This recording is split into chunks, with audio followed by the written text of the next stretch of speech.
नमस्कार मित्रांनो, ठरलं तर मग मालिकेच्या आजच्या भागामध्ये आता विचाराचा काहूर सायलीच्या मनात माजलेला असतो. सायली इकडून तिकडे नुसत्या फेऱ्या मारत तोच विचार करत असते प्रतिमात्या जे काही म्हणाले त्याचा. प्रतिमात्या तिला म्हणालेली असते की मी तुला उद्या भेटायला येते.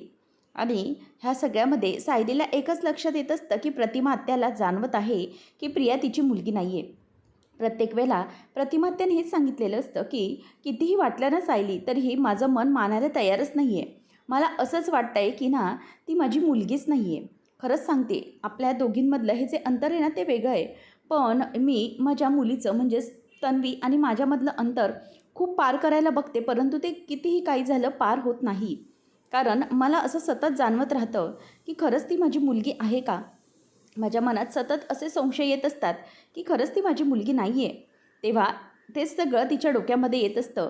अर्जुन आवरत असतो आणि म्हणतो की बायको, चल लवकर, माझं झालं आहे सगळं आटपून आणि झोपूया आपण लवकर, आराम कर. तेव्हा तरीही तिच्याकडे लक्ष अजिबातच नसतं. नंतर मग तो म्हणतो की बायको, अगं उद्या आपल्याला जायचं आहे ना अभिषेकासाठी, आराम कर, चल लवकर, उद्या उठावं लागेल. तरीही लक्ष नसतं. तेव्हा लगेच अर्जुन समोर जाऊन उभा राहतो आणि म्हणतो की बायको, हे काय? गेले 15 मिनटं झालं मी तुझ्यासमोर बोलतो आहे, पण तुझं एकही शब्दाकडे लक्ष नाही, एकही शब्द तुझ्या कानावर पडलेला नाही आहे.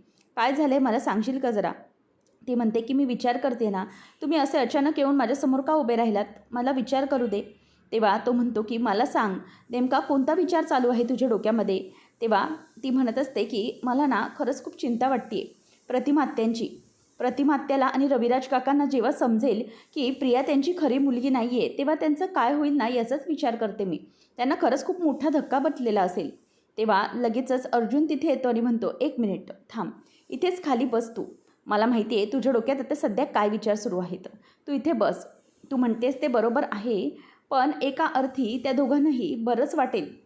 कारण प्रत्येक वेळेला प्रतिमा आत्या हे दोघंजणही बोलतच असतात की जर प्रिया आमची मुलगी नसती तर बरं झालं असतं आणि आमची मुलगी असं वागू शकत नाही, असं प्रत्येक वेळेला त्यांच्या तोंडून आपल्याला ऐकायला पण मिळतं. म्हणजे हे सगळं जे काही आहे ना, ते त्यांना असं वाटत आहे की त्यांची मुलगी नाही आहे म्हणून. मग जर एका अर्थी त्यांना समजलं तर हे बरंच होईल. त्यांना जो होणारा त्रास आहे ना तो तरी कमी होईल. तेव्हा मग लगेच सायली म्हणते की पण मला असं वाटतंय ना अर्णव सर, या सगळ्या गोष्टी ना खरंच खूप चुकीच्या दिशेने चाललेल्या आहेत. मला असं वाटतंय की जर मला प्रतिमा आत्याने आता काही विचारलं ना, उद्या त्या येणार आहेत, हे याच बोलण्यासाठी येणार आहेत असं आहे. पण जर मला त्यांनी काही विचारलं ना प्रियाबद्दल, तर मी सरळ त्यांना सांगून टाकणार आहे की खरंच तुमचं म्हणणं बरोबर आहे, ही ना तन्वी तुमची मुलगीच नाही आहे, ही बबली लोखंडे, हे मी खरंच सांगून टाकेन. मला असंच वाटतंय की ही तुमची मुलगी नाही आहे म्हणून असं सांगेन. तेव्हा लगेच त्यावर अर्जुन म्हणतो की एक मिनिट बायको, प्लीज अगं वेड्यासारखं वागू नको. अगं असं करूच नकोस तू कधी. हे सगळं आपण इथपर्यंत थांबवलं आहे, आपल्या मनामध्ये धीर ठेवला आहे, तिला खरं सांगायचं नाही असं. आता इथपर्यंत आपण आपल्या काळजाशी हे सत्य लपवलं आहे ना, मग आता हे सगळं सत्य सांगून काय फायदा होणार आहे मला सांग ना. म्हणजे इतके वर्ष आपण हे थांबवलं आहेस ना, आता आणखी काही दिवस जोपर्यंत आपल्या हाती कोणताही कॉन्क्रीट पुरावा लागत नाही आहे, तोपर्यंत आपण सांगणं हे मूर्खपणाचं ठरेल. मला माहिती आहे की तुला काय वाटतं या क्षणाला, परंतु आता आपण इमोशनल होऊन चालणार नाही आहे बायको. आपल्या हातात पुरावे आले की त्यानंतरच आपण दाखवायचे, माहिती आहे ना तुला. कारण हे जे काही आपण ठरवले 2-3 पुरावे, ते प्रॉपर पद्धतीने त्यांच्यासमोर मांडावे लागतील. तेव्हा ती म्हणते की हो मला माहिती आहे, पण मी काय करू. तेव्हा त्यावर लगेचच तो म्हणतो की बायको, नको काळजी करूस, एकदा की DNA टेस्टचे रिपोर्ट आले ना की आपण सगळं काही सांगू. तेव्हा मग ती म्हणते की ठीक आहे, मी सरळ काही तिला सांगणार नाही, परंतु जर ती मला काही विचारत असेल तर म्हणजेच असं वाया वाया का होईना, परंतु मी त्यांच्यापर्यंत ही गोष्ट पोचवेन. तेव्हा तो म्हणतो की ठीक आहे, तू सरळ काही सांगायला जाऊ नको, बाकी तुला काय करायचे ते तू करू शकते. तर आता प्रतिमा घरी आलेली असते आणि प्रतिमा म्हणत असते की खरंच म्हणजे हे सगळं तन्वीने केलं आहे. तन्वीने सायलीला पायऱ्यांवरून ढकललं आहे. मला माहिती आहे तन्वीच्या मनात अगोदरपासूनच सायलीच्याबद्दल राग होता, पण अस्मिताचं काय? अस्मिताच्या बाळाशी तिचं काय बरं होतं? खरंच मला ना या सगळ्याचं खूप वाईट वाटतं आहे. खरंच त्रास होतो या सगळ्याचा. तेव्हा मग लगेचच तो म्हणतो की हे बघ, मला असं वाटतंय ना की सायलीचं ठीक आहे, परंतु अस्मिताशी तिचं कोणतंही वैर नव्हतं. मला तर वाटतंय ना की तन्वी आहेच अशी, तिला ना फक्त दुसऱ्यांच्या दुःखामध्ये स्वतःचा आनंद शोधायचा असतो आणि फक्त तिच्या मनात काही नाही तर विकृत आनंद आहे हा, आणि त्याचमुळे ती हे सगळं करते, बाकी काही नाही. तिच्या मनात ते सुरू असतं सगळं. तेव्हा मात्र ती आता कल्पना समोर आणि सगळ्यांसमोर प्रतिमा हात जोडते. "प्लीज मला माफ करा. माझं चुकलं. सॉरी. खरंच अश्विन, तुझी तर मी खूप मोठी गुन्हेगार आहे. खरंच सॉरी. तुझी तर कोणत्या तोंडाने माफी मागू कळत नाही. प्रताप सॉरी." तेव्हा लगेच कल्पना, प्रताप, अश्विन तिघंही म्हणतात की "तू का माफी मागतेस? अजिबात माफी मागू नकोस." अश्विन म्हणतो की "हो, काहीच गरज नाही आहे आत्या माफी मागण्याची. अगं, यात तुझी काय चूक आहे? आणि मला सांग, जन्मताच कुठली व्यक्ती संस्कार घेऊन येत नसते ना?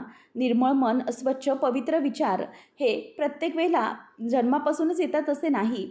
जन्म दिल्यानंतर एखादी व्यक्ती नंतर चुकीच्या मार्गाने भरकटू शकते. तसा विषय तन्वीचा झाला आहे आणि त्यामुळे ती अशी वागते." तेव्हा प्रताप म्हणतो की "हो, असंच झालेलं आहे. बघ ना, किती चुकीच्या पद्धतीने वागते ती.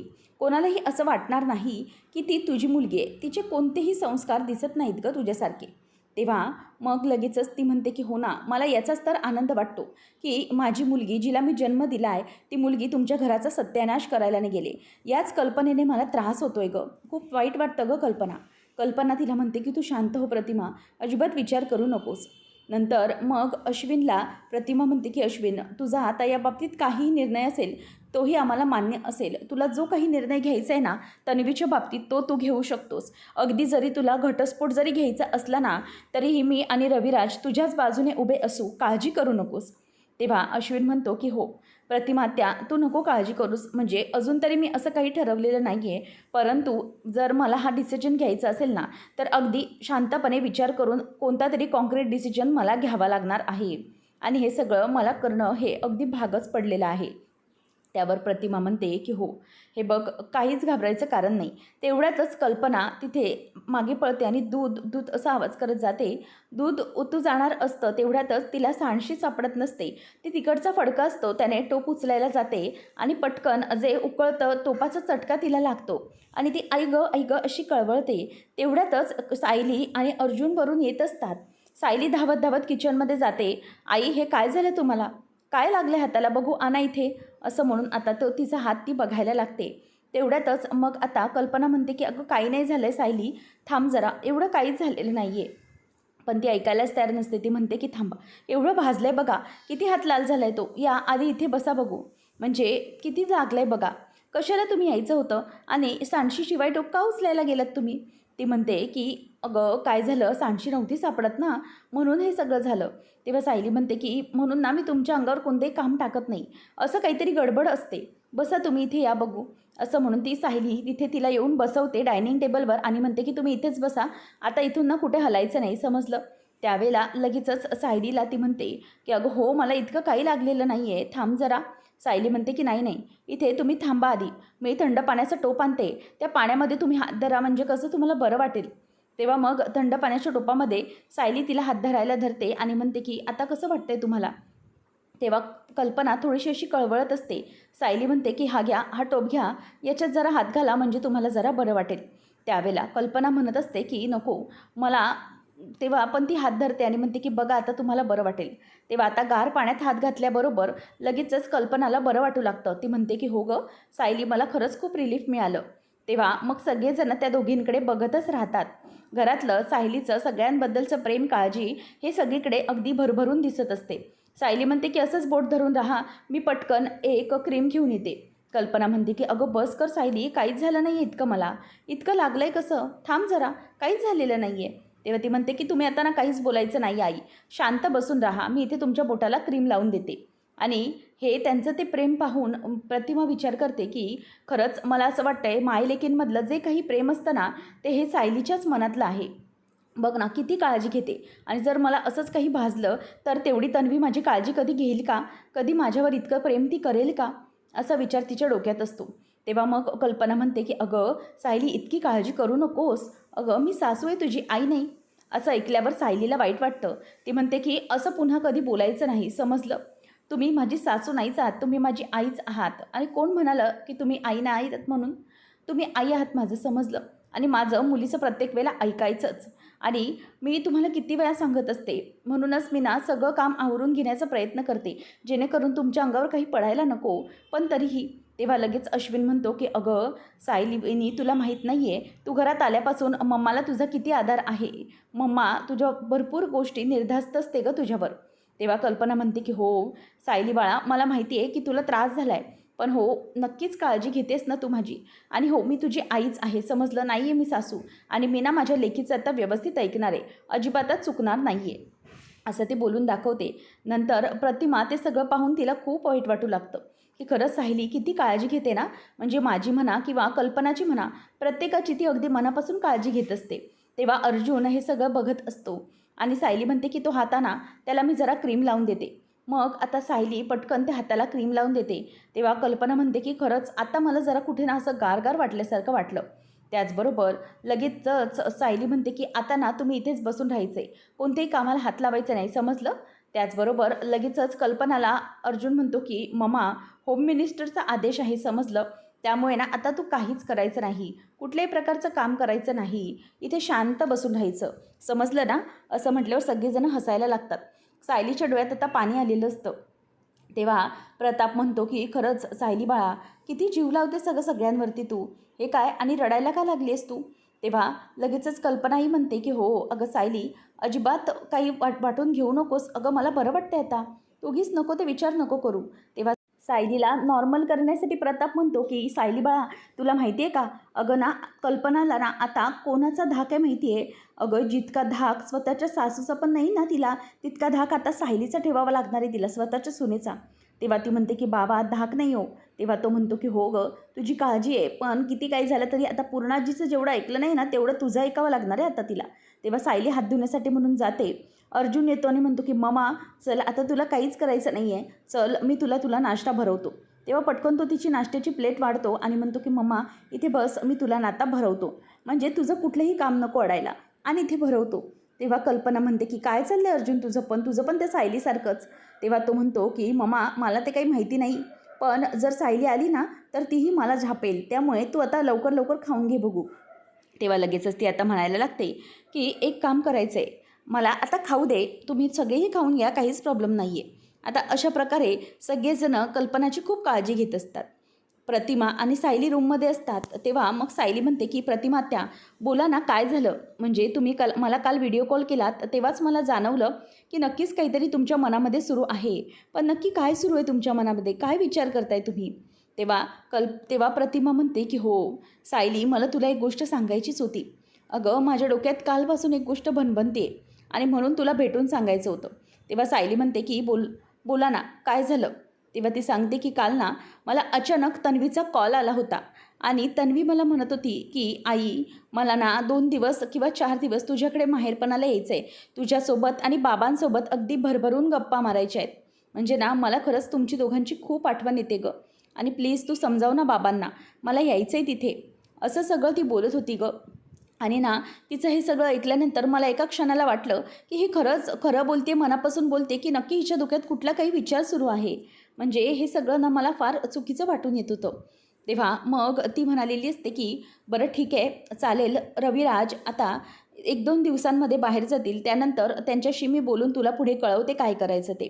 तेव्हा मग ती म्हणते की मला एक कळत नाही आहे सायली, अचानक हिच्या मनात आमच्याविषयी ममता कशी निर्माण झाली. कधी एव्हा ना आम्हाला फोन न करणारी आमची मुलगी अचानक माझ्यासोबत राहायला यायचं आहे असं का बरं म्हणाली असेल. मला ना सायली काही कळत नाही, त्यामुळे मला तुझ्याशी बोलायचं होतं या विषयावर. त्याबरोबर आता प्रतिमा हे सगळं सांगत असते. सायलीच्या मनामध्ये विचार सुरू असतात. सायली म्हणत असते मनात की किती नीच आहे ही प्रिया, म्हणजे स्वार्थपणाचा कळस केला हिने. किती काही झालं तरी ही स्वतःच्या आईवडिलांची हिला काहीच नाही पडलेली, पण प्रतिमात्याचा आधार घेऊन ती स्वतःचं सगळं काही सत्य लपवू पाहते. म्हणजे तिला माहिती आहे की लवकरच आम्ही तिचा पर्दाफाश करू, त्यासाठी ती हे सगळं सत्य लपवते. पण काही झालं ना तरीही तिचं हे सत्य समोर आल्याशिवाय राहणार नाही. किती काही झालं तरी हे सत्य लपणार नाही आहे. प्रतिमा म्हणते की सायली, आता मला कळत नाही की मी कसं मानू की ही माझी मुलगी आहे की नाही.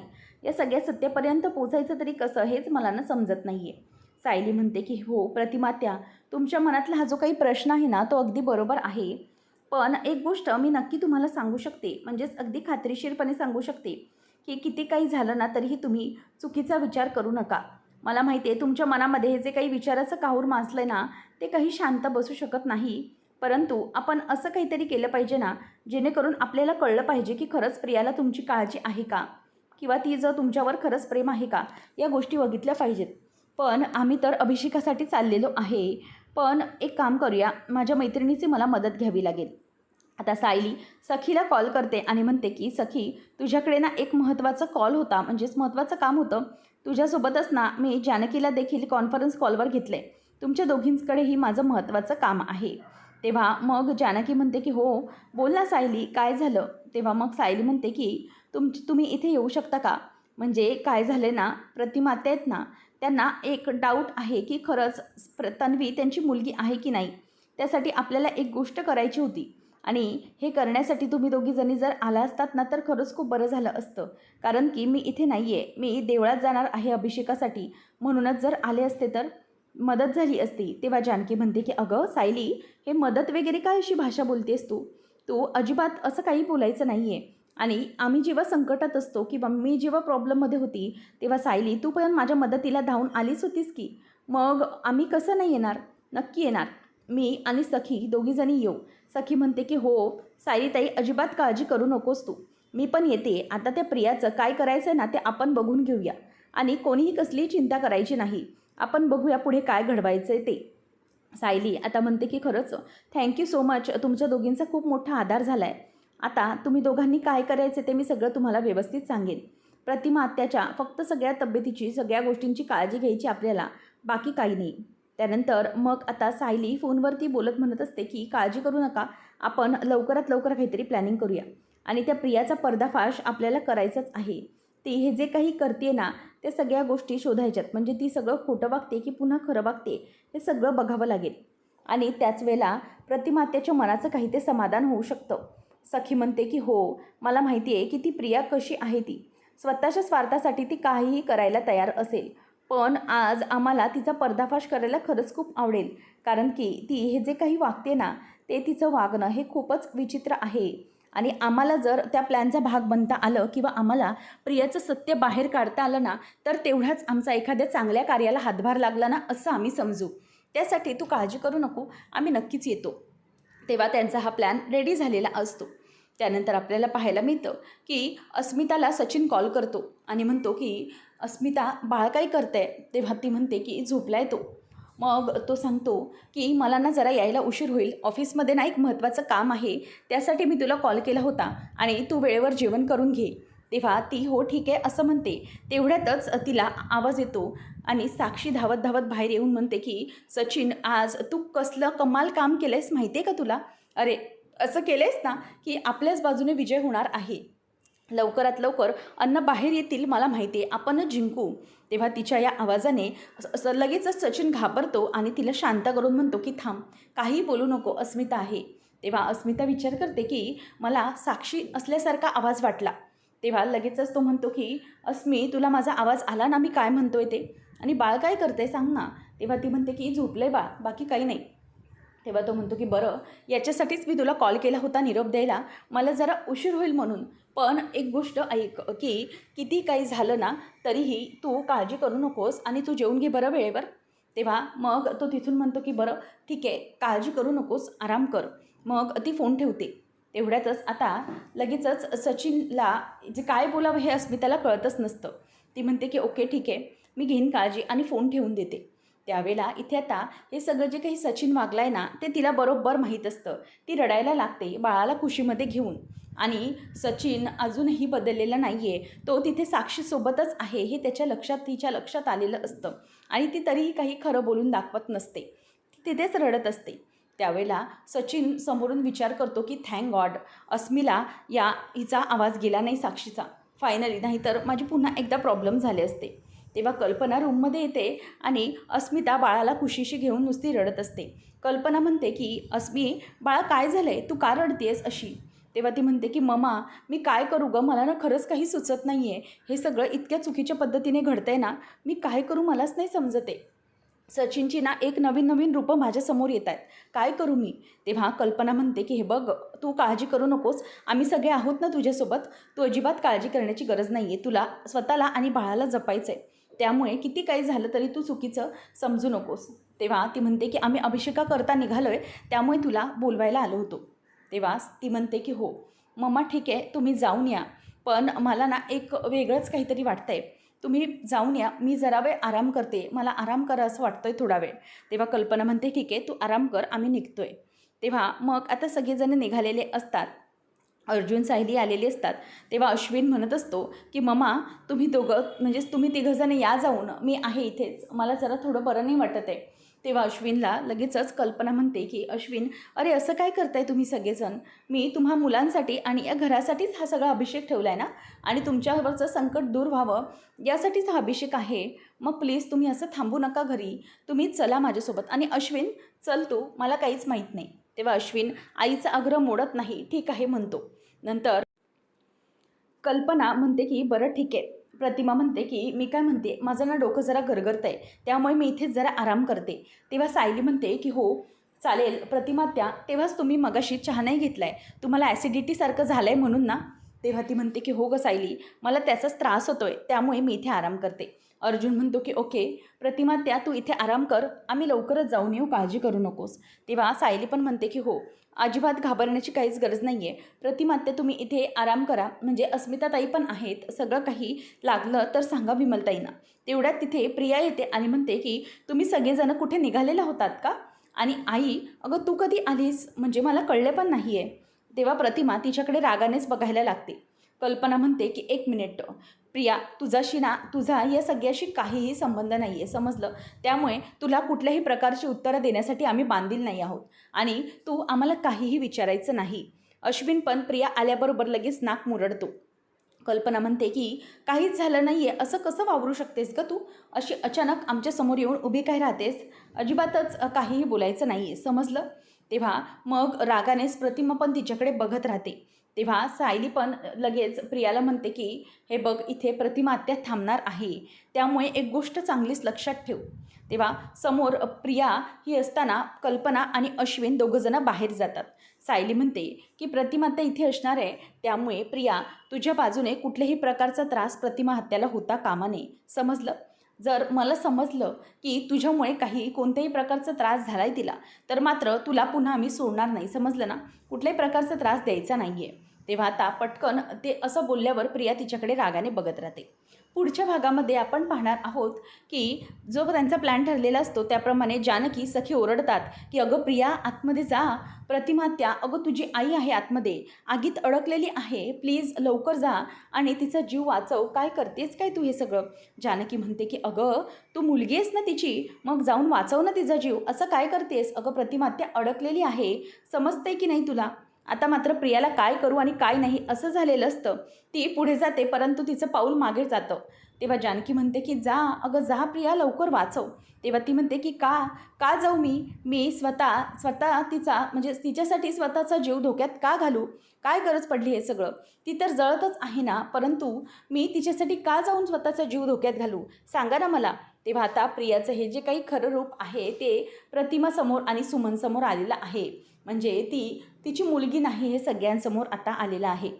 त्याचबरोबर इथे आता प्रियाला घराबाहेर काढलं जातं आणि प्रियाच्या भोवती अंगणातच एक मोठं रिंगण घातलं जातं आणि त्या रिंगणाला जाळ लावला जातो आणि प्रियाला त्याच्यातच अडकवली जाते. आता सायली, अर्जुन, घरातले सगळेजण एक एक करून आतमध्ये बंगल्यात येतात आणि सायली म्हणते की का गं प्रिया, आता का तू वाचवा वाचवा असं म्हणत आहेस?